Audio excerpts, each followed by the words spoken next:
चंद्रपूर शहरात चिताळच्या मटण्याच्या नावाखाली गावठी डुक्कराचं मांस विकून नागरिकांची फसवणूक करणाऱ्या रॅकेटचा वन विभागानं पर्दाफाश केलाय।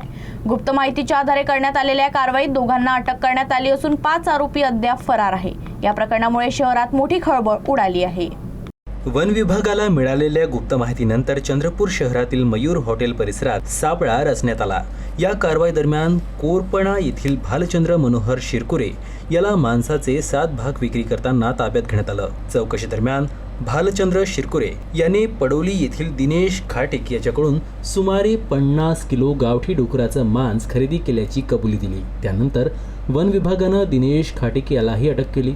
तपासात भालचंद्र शिरकुरे याने विविध ग्राहकांना चितळ्याच्या मांसाच्या नावाखाली हे मांस विकल्याची माहिती समोर आली।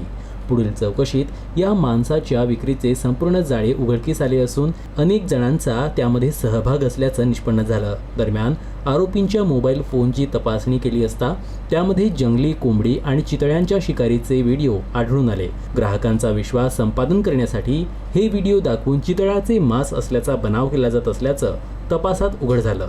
या प्रकरणात सुरेंद्र मानकर, अनिल भोयर, मनोहर मानकर, उदय थूल आणि पप्प्या हे आरोपी सध्या फरार असून वन विभाग त्यांचा शोध घेत आहे।